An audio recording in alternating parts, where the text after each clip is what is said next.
felony. In the interim, I have received and reviewed a large number of character letters. I'm sorry, I don't have an exact count, but I've reviewed every letter that has come in. Attorney Scarpelli, have you had a chance to review those also? Yes, I have, Your Honor.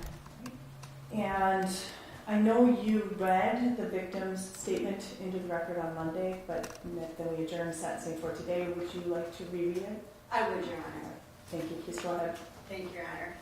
So the state is compliance with victim's rights, Your Honor, and the victim has requested that I read his statement into the record. I have become a complete shell of the person I was before the sexual assaults started happening. The trauma I continue to experience has impacted my everyday life, my ability to trust, communicate, and open up to others. I have been experiencing flashbacks, nightmares, suicidal ideation, and frequent panic attacks for years following, but have definitely noticed an increase in the severity of my symptoms since being notified of his arrest. This year alone has been especially hard. The resurfacing trauma has made me feel like I'm back at age 15, terrified and ashamed of what had been done to me. When triggered by the events, my whole body will start to tense up and tremble, making it nearly impossible for me to calm myself down. I tried taking my life several times over the years, this year included. I had convinced myself that ending my life would be much simpler than having to deal with this ongoing pain. I strongly believe that I was manipulated and groomed by John. He knew that when I was a kid, I was in a vulnerable position. I didn't feel safe at home. I trusted him, found a safe place within the haunted house community, and he took advantage of that. I used to believe I was the only victim. I know now that I wasn't the first, second, or even last. That has haunted me the most. Nobody deserves to go through the amount of pain I have endured. I believe John deserves time in prison, to be listed as a sex offender, and to get the proper mental health treatment he needs. Thank you. Is there anything else besides sentencing? Besides argument? Just the state's argument, Your Honor. And then from the defense, anything besides argument? There will be one statement from a Mr. Furstein. I'm not sure if the court wants to take that now or at the time of the defense argument. I think it makes more sense to do it at the time of the defense argument if that's all right with all the other parties. Yes, Your Honor. All right. Then go ahead, please, Attorney Scarpelli. So, Your Honor, obviously this was charged as a number of different sexual assaults that had occurred over a number of years.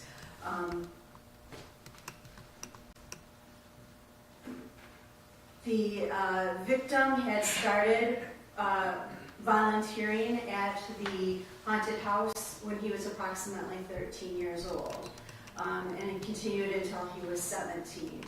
And when he was volunteering there at the haunted house, the defendant acted as a mentor to him. He knew that he had mental health issues, knew that things weren't great at home, that he was in the process of transitioning, and had those issues going on. The victim trusted John. He was an adult versus where the victim was a child. To the point where the defendant would invite him over to his house, had him spend the night at his house, not only in his house, but in the defendant's bed.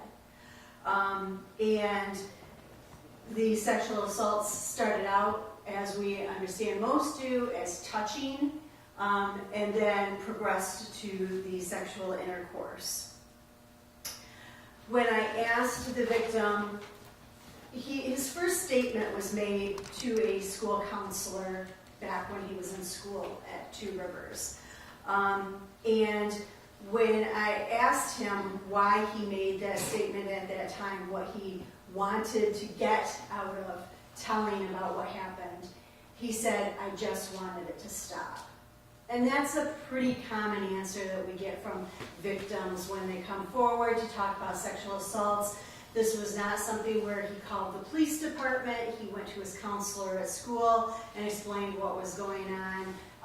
A school resource officer, police officer was there and did make out a report.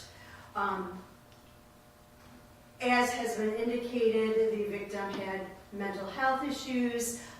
He has been hospitalized a number of times and has had suicidal ideations. He believes he has PTSD specifically from these sexual acts, that he has flashbacks to the sexual touching, and that, as he indicated in his statement, when he thinks about it, his whole body will just start shaking, and he is living with it and goes through it. He is in therapy and dealing with those issues for himself. Your Honor, I read all the character letters that were submitted on behalf of the defendant, and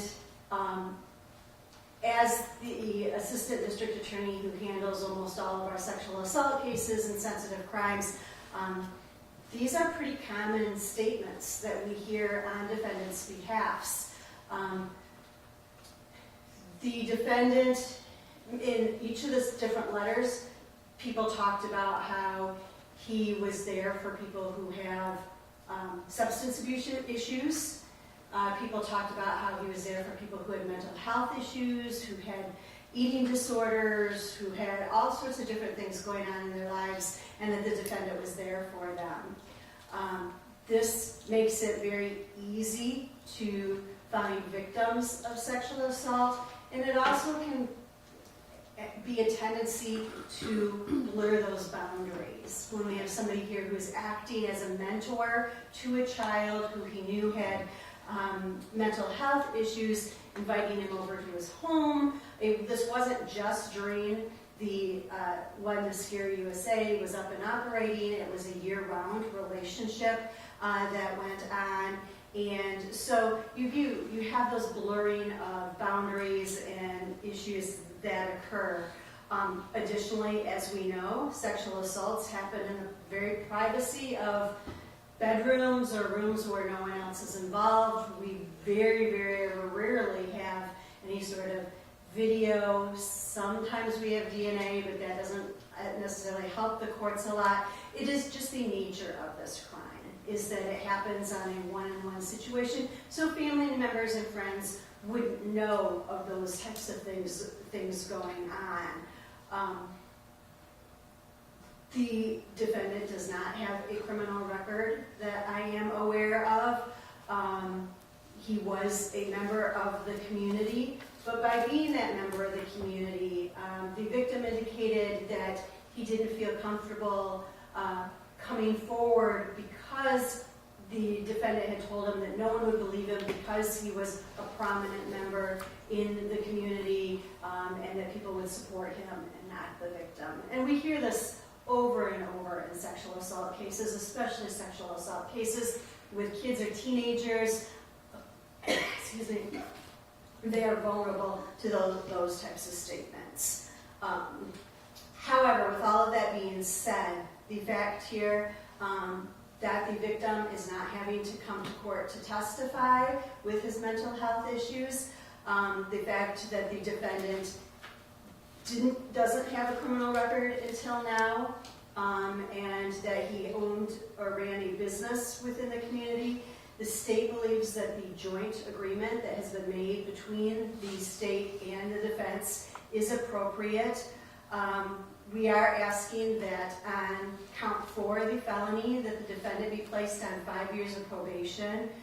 We don't know any of the background in regards to the defendant, in regards to romantic interests, relationships, mental health, sexual assaults, those types of things. So I think it's very important that a psychosexual evaluation and follow the recommendations of that occur, along with the compass evaluation. There may be other things that we are just not aware of.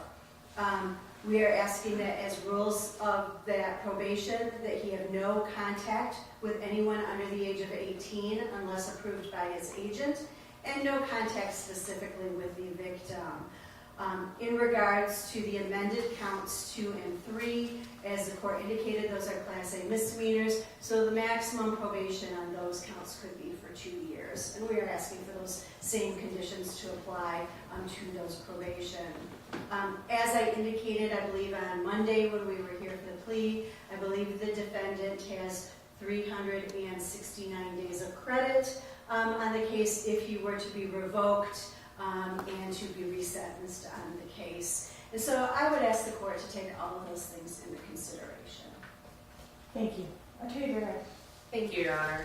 As the court is aware, there's 3 primary factors for the court to consider at the time of sentencing. Those would be the nature and severity of the offenses, the need to protect the public, and the character of the defendant. And so this is an interesting case. The court is well aware of the history. We had the now identified victim come forward in 2018. At that time, he provided what he stated as a complete full disclosure, saying that there was some sexual contact between him and Mr. Schwartz beginning when he was 16 years old and occurring approximately 5 times. He also provided names of others that he suspected of being victims. I think that's who he's referencing in the statement that was heard before the court today. And I just want to comment on that. It's speculation, but I think the court is allowed to sentence Mr. Schwartz on accurate facts. And at that time, Mr. Klein had provided additional names. Law enforcement reached out to those individuals, and they all denied any sort of sexually inappropriate contact with Mr. Schwartz, and they had good things to say about Mr. Schwartz. And so I'm not sure where that's coming from, but that was investigated and perhaps is part of the reason why the case was declined to prosecute in 2018.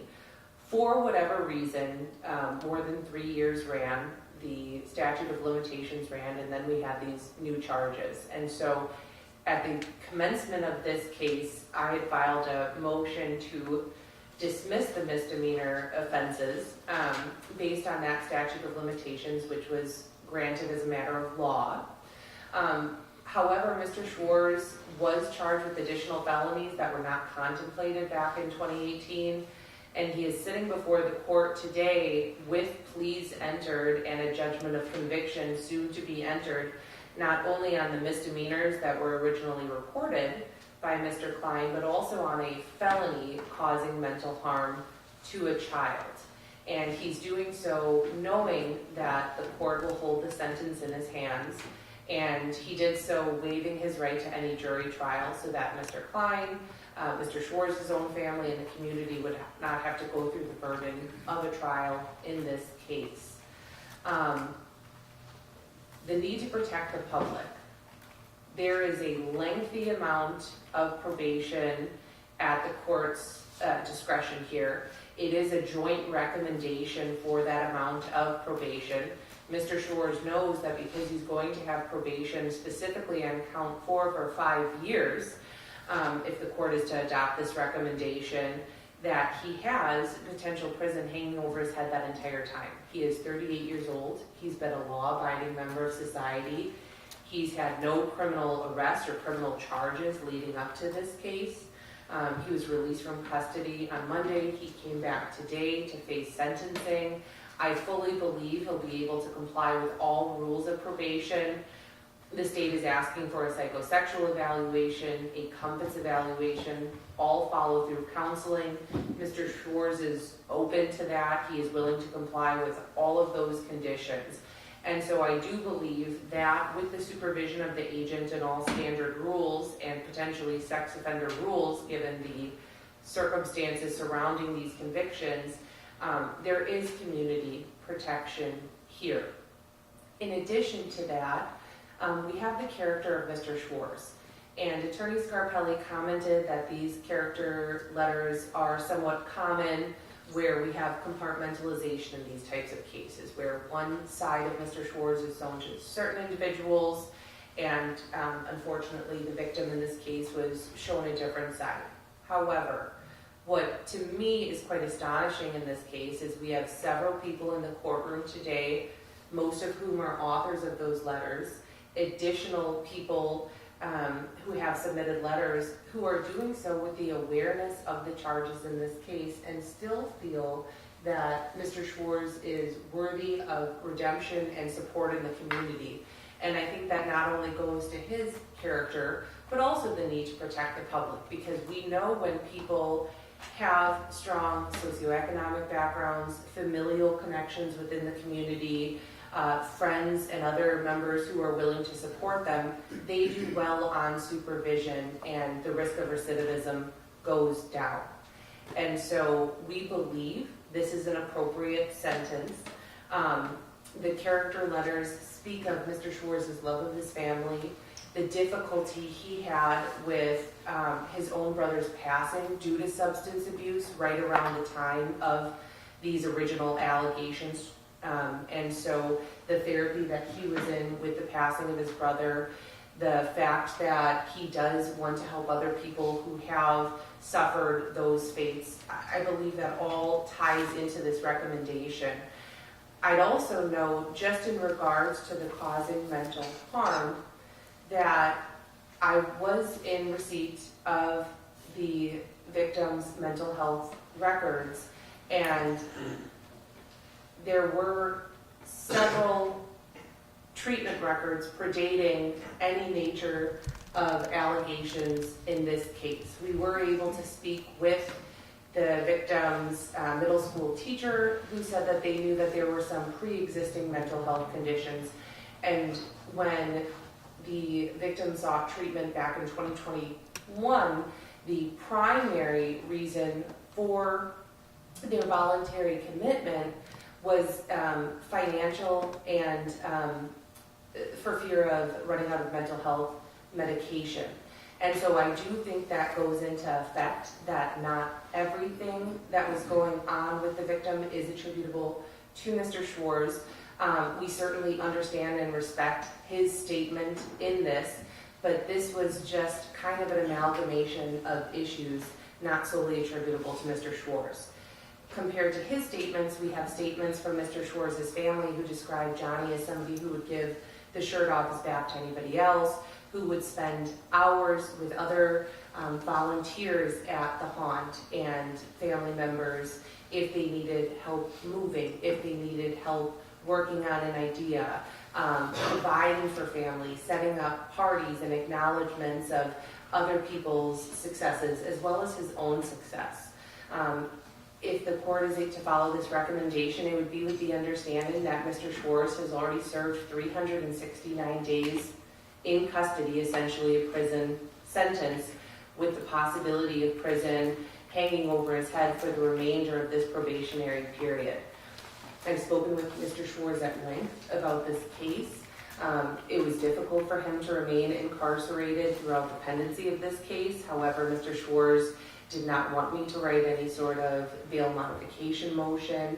He simply wanted to reach a resolution in this case and then ultimately be able to move beyond it, accept the court's sentence, follow through with all counseling as the court deems appropriate, and move on. There is the condition that Mr. Schwartz have no contact with anyone under the age of 18 without his agent's approval. One thing we would simply ask the court to consider per the bail motion is that Mr. Schwartz be able to have contact with his son. I don't believe that there is any risk of harm to his son, and the only reason I bring that up is because it may take a while for Mr. Schwartz to be assigned an agent, go through his rules. He was just able to resume contact with his son over the past 2 days, and we wouldn't want to hinder that in any way. Thank you, Your Honor. Thank you. And you had an individual who wanted to speak? Yes, that would be Mr. Firstay. Yes.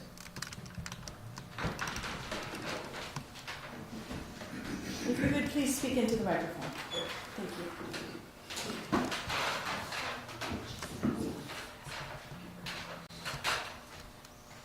My name is James Firestein, spelling Feuerstein. I live in Whitehall, Wisconsin. I'm sorry, if you can, name is James Firestein. Got it? Okay. I am writing to offer a character reference to John Shores Jr. I have been acquaintance with John for over 10 years, relating to my releasing a portion of the property where John's place of business is located, known as Scared USA.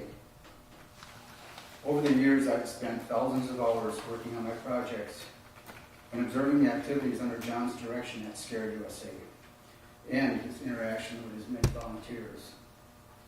I have observed his interactions as being polite, respectful, and professional with all those around him. I myself have had countless interactions and discussions with John and found him to be a thoughtful person who cares deeply about his community and the people who live there. He has worked hard at creating a unique business that has offered something special to the local clients and the busloads of people who have traveled a great distance to experience his work. His accomplishments have earned him national recognition and respect in the industry. I have also experienced a more personal interaction with John. I am involved with the jail Bible ministry that takes place weekly at the Manitowoc County Jail. Our team and I meet with the inmates that have earned the privilege to attend these Bible study sessions. John is one of these individuals who has earned and attended these sessions. I have experienced a side of John that has expressed a sincere spiritual awareness that prior to this I was not aware of.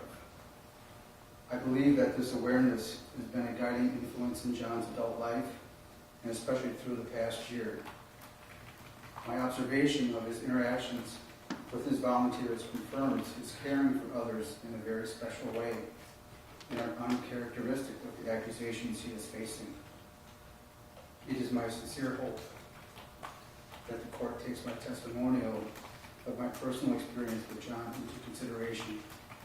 Understanding the serious nature of the alleged charges, I respectfully ask the court to consider a sentence that mitigates the effects of these charges and offers John an opportunity for future growth and continued support for his community.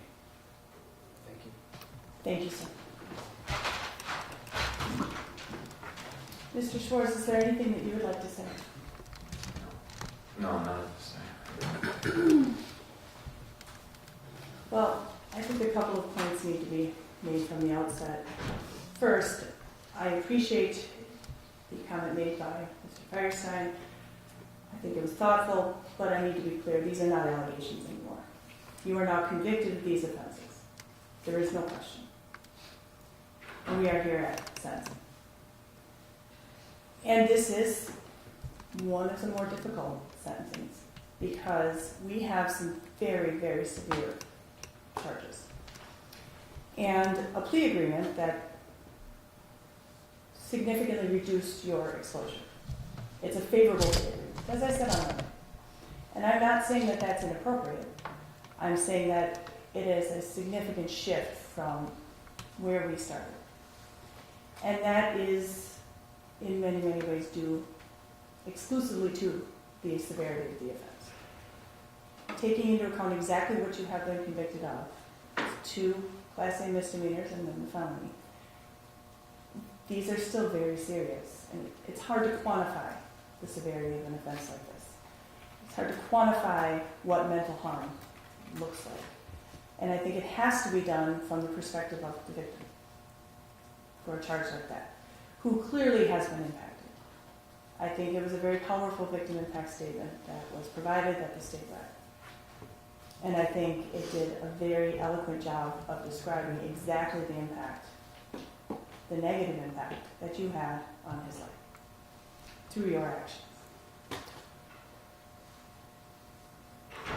The charging dates in the original criminal complaint, the amended criminal complaint, the original information, the amended information, even the second amended information, span 2014 to 2018. Meaning this isn't an isolated snapshot in time. This was an ongoing course of conduct.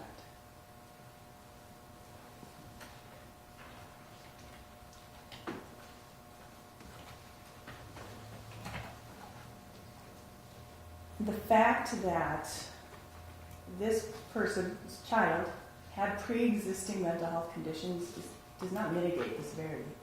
In fact, I think it aggravates it because that made him a more attractive victim. I hear what was said, that he was told nobody's going to believe you because you have mental health problems.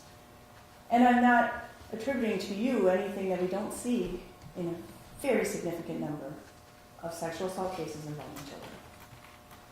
There is a reason why children with mental health concerns, children from unsupportive backgrounds with troubled childhoods, are the ones who are selected. And that's exactly what I'm convinced of happened here. But there are a lot of positives as well. As I said, I didn't even count how many character letters came in on your behalf. It was a lot. It was far more than we see in most cases of any type. You have a lot of support in the community. You have a lot of support from friends and family, from former volunteers, from workers. A lot of people see a lot of good in you. And I think the two things can easily coexist. And that's part of, I think, what makes it so difficult when somebody of your stature in the community, somebody who is well respected, well liked, who people see all the good that you have done, when the dark side is identified and brought to the light of day. That's a really hard thing for people to get their heads around, that this person who is well loved and well respected could possibly do something like this. But that's exactly the circumstance we have here today. So I believe every word in those character letters. I think they were thoughtfully written as well, and I think they see the good. And there's a lot of good. The trick going forward, though, is to capitalize on that and work to eliminate that dark side.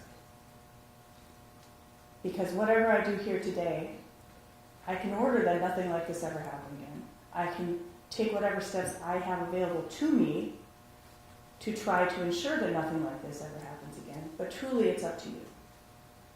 Truly, it is up to you to decide what you're going to do with your future. And whether you're going to take advantage of this opportunity to really look deep and do the very hard work of addressing something that's hard to talk about, that's hard to admit, but something that you are now convicted of. But the severity is, again, only one of the things that I'm to consider. We've touched on your character, which I think really is the most mitigating circumstance we have here. You have no prior criminal record, which isn't the same as being a law-abiding citizen, as I've said. We've got allegations from 2014 through 2018, but you have no prior record that I'm aware of, no prior convictions nor arrests. You certainly have served as a leader in the community. You have served as a support and as a role model for a lot of people who are also struggling with difficult circumstances in their lives. And I appreciate what Attorney Scarpelli pointed out. You also did take responsibility. You owned up. You have entered pleas. You have spared the victim from having to testify at trial. You've also limited your own exposure. It was a decision you and your attorney made, but I do consider that as a positive in your favor as well. So that leaves the need to protect the public. And as I said earlier, that really is up to you. There is only so much that the court system can do. I could send you to prison for the maximum term, or I could accept this agreement and put you on probation. Causing mental harm to a child is a Class F felony, 12 and a half years. And I certainly did consider whether that would be appropriate here, but I think that this recommendation has been carefully thought out. And there's certainly more to this case than I know. I know what I'm told in court. I know what I see in the criminal complaint and in the letters that are provided. And based on the information presented to me, I think you are a good risk for community supervision so long as you are taking this as seriously as I believe you are. Meaning you have to really buy in. You have to recognize that if you don't follow through with what you are told to do, with the rules on supervision, with the rules I give you and the rules your agent gives you, you are potentially facing a prison sentence. That is the maximum penalty that you would face, as we talked about during the plea hearing, if your probation gets revoked. And I don't say that as a threat, I say that as a reminder that I really hope that that is going to serve as a motivator for you to do the very hard work, to make whatever changes need to happen in your psyche, in your heart, so that we are not back here ever again, so that you are never in an orange jumpsuit ever again. You've got so much good, you can build on. But you have to take it seriously. So, although somewhat reluctantly, I am satisfied that probation here is an appropriate way to proceed, so I will adopt the joint recommendation, mostly. What I'm going to do, though, as to counts 2 and 3, is order 9 months in the county jail on each count, but you've already served that. So I am ordering 9 months in the county jail.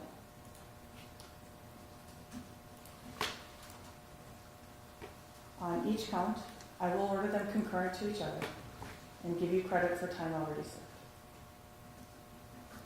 Then, on count 4, I'm going to withhold sentence and put you on probation for a period of 5 years. And as conditions of probation, I order that you complete a psychosexual evaluation and any other assessment or evaluation that your agent requests, and that you follow through with any recommended treatment or counseling. I order that you have no contact with anyone under the age of 18 without the prior approval of your agent. I will make an exception for your own child, but understand that your agent can change that should concern arise. I order that you specifically have absolutely no contact with J.K. You will have to pay the cost of this action, that's as to all 3 counts, during your period of supervision. You will also have to pay your supervision fees. I am going to leave other conditions to your agent because I don't have the benefit of any of those evaluations. I don't have a pre-sentence investigation. I don't have a psychosexual evaluation. So I don't know what counseling, what treatment would best meet your needs. Your agent can and will make those determinations following these assessments. You need to call or go to probation or parole today. We're well before closing time, so you should be able to get there well before they do close. You do have to provide a DNA sample at the jail. You may have done that on Monday before you're released, but if not, you will have to get that taken care of as well. Attorney Scarpelli, were there any other conditions? I don't believe so, Your Honor. Attorney Gerald, is there anything else? Just asking that the record reflect, or the JOC reflect 369 days of credit, since that goes beyond the jail time on counts 2 and 3. I believe that 203 days are used by counts 2 and 3, so you would still have the remainder available should your probation be revoked. But understand, sir, I'm putting you on probation, trusting that your probation is not going to be revoked. Trusting that you are going to do the work that needs to be done and follow all of those rules. And with that, we are adjourned.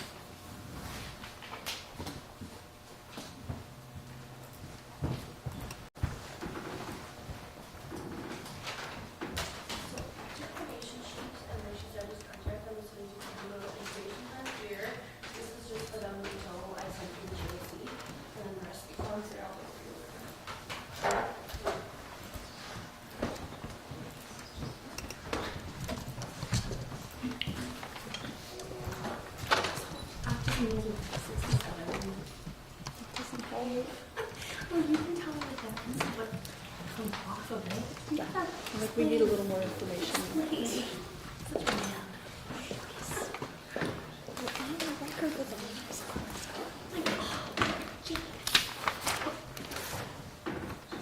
Thank you for Yeah, giving me you're it. welcome, of course.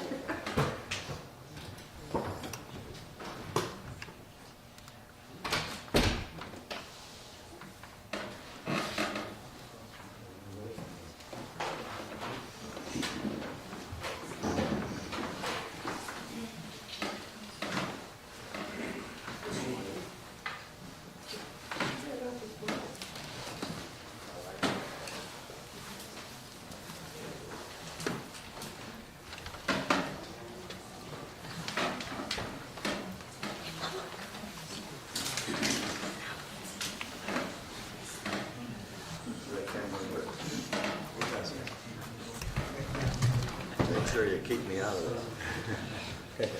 Just your battery. It is. First time you ever operated.